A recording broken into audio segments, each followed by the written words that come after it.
Hi, my name is Gibson, and I'm the creator of the Personal Development School. This is your daily breakthrough video, and in this video, I'm going to talk to you a little bit about microcheating and the fearful avoidant attachment style. If you hang around at this channel and you check out different resources here and videos often, I would really appreciate if you subscribe if you haven't already. And today we're going to cover literally what microcheating is at a very high level. I have a much longer form video if you want to do a deep dive into it. But we're also going to talk about how microcheating affects the fearful avoidant who's doing the microcheating, and if you're on the receiving end of microcheating as a fearful avoidant.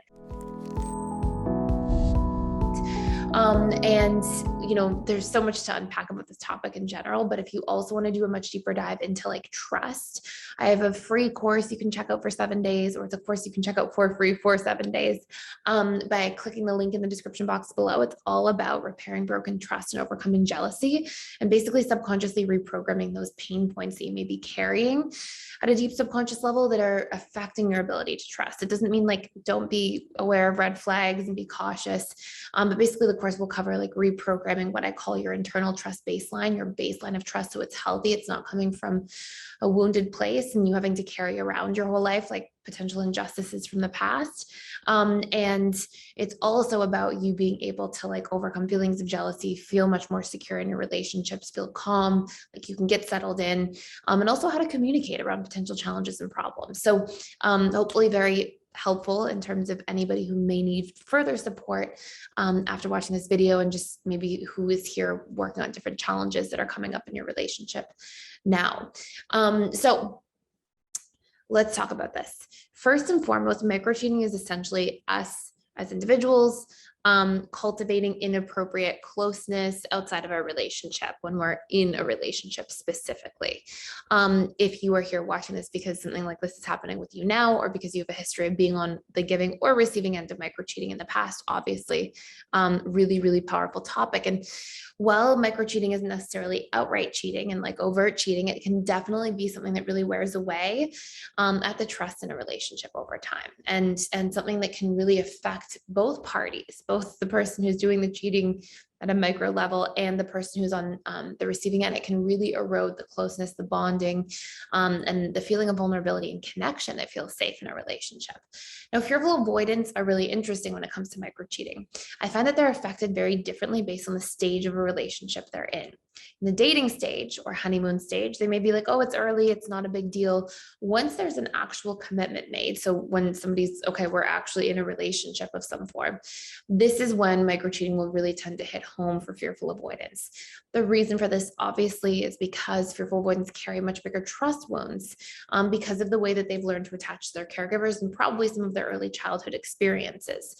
Somebody can also become fearful avoidant, later in life because of a really tumultuous adult relationship. And of course, that can have a big impact as well, right? Like you're reliving, you're reopening past wounds, past traumas. And so what's really interesting is microcheating, while it may be a small thing from somebody else, right? Maybe there was just like a flirtatious text message, or your partner gave up their phone number to somebody and then texted with them. It may seem small objectively or to somebody on the outside, but to somebody on the inside, it can be received very painfully, right? And just like with anything else, the relationship to what's happening really matters, right? Like I'll tell you one example of a couple I worked with. It was an FA and an AP. And the AP was the male and the FA was the female. And the male took a phone number from somebody at a work event while his FA partner was there. And he took down a phone number to be polite, because it was a female coworker. She said, oh, I'd love to like connect outside of work. I'm new to the city. She had just moved. And, and she was approaching him in how he detailed it, a very friendly way. And it wasn't meant to be anything strange, but to the fearful avoidant person in the relationship who had previous trust wounds, it was taken really, really to heart. Like, oh, you're giving out your phone number while we're together and on a date. And it was really difficult to overcome. But to be quite honest, like when I was listening to the dismissive avoidant describe it, and who knows, like I'm not a mind reader at the end of the day, but based on like what I knew about him and the relationship and how he felt about his FA partner, I very much felt like he was just kind of trying to be polite and just didn't really have the right thing to say or do at the time. And so when she initiated, the coworker, the conversation and the giving out the phone number, he was sort of just doing it to be polite and was very much, not trying to do anything out of the ordinary to the FA partner.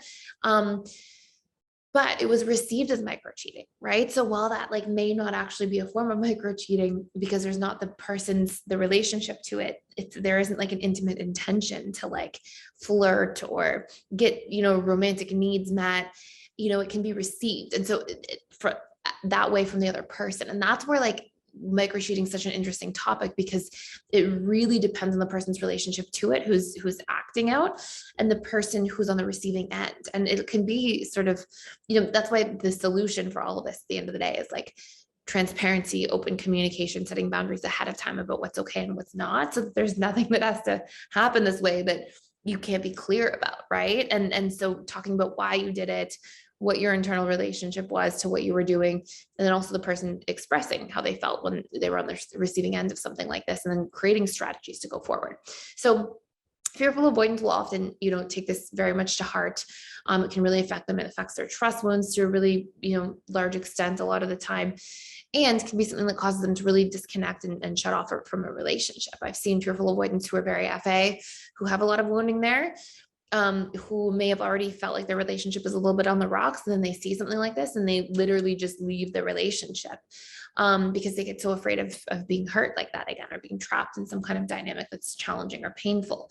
Now, fearful avoidance, when they are on the acting out end on the microcheating, often it comes from two major things.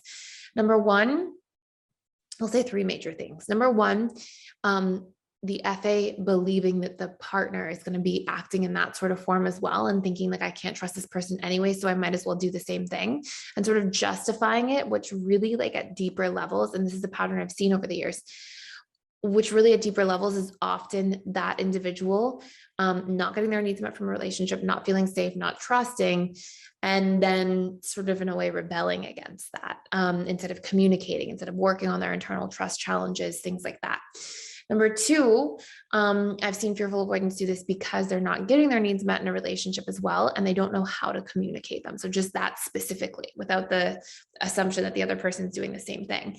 And so putting themselves in a position like that because their needs are unmet. And if we have a learned helplessness around getting needs met and we don't know how to communicate or how to share, or how to be vulnerable and talk about these things, the subconscious mind is a needs meeting machine. It really goes out of its way to try to get needs met in some form or another. So that can be a common reason for this. And another major reason that I've often seen for fearful avoidance in terms of why this can take place is similar to the anxious, preoccupied individual. You're looking for a reaction of some sort, looking for a response, doing something to try to get the attention of their partner.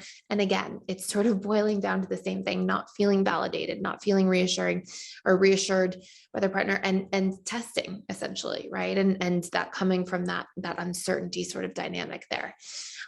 So those are all really important things to address if you are the fearful avoidant in that dynamic, because these things do wear away at the relationship. And what I find to be a really powerful solution for this topic is literally just to have these conversations ahead of time. What's okay, what's not okay in relationships. Sometimes we'll be in situations that we couldn't have thought of ahead of time. I've spoken with clients over the years who have had an ex reach out when there's a big problem, or when there's an emergency, and it's like, one person may not enjoy that there's, a vulnerable conversation happening between their partner and an ex, but it's like the more transparency you bring around that, the more open dialogue you have around it, why it's happening, how you're feeling about it, and the more boundaries you set around it. Like, listen, if somebody from the past reaches out and really needs something, I'll be there for them in a friendly way, but it's not going to be a regular occurrence. And I'm not going to have like weekly conversations. The more transparency, the more like openness, the more open dialogue there is in general, obviously the better things tend to go. So hopefully this all makes sense. Really, really big topic. If you want to ask me any other questions about this or see more about this, please leave comments or questions you have in the comments below. And if you want to check out that course for free for 7 days to really dig into some of this stuff and have like strategies for how to actually action a conversation about this, how to rebuild self-trust, how to rebuild trust and overcome jealousy in relationships in general, you can click the link in the description box below. So thank you so much for being here. Please like, share, and subscribe if you haven't already, and I will see you in the next video.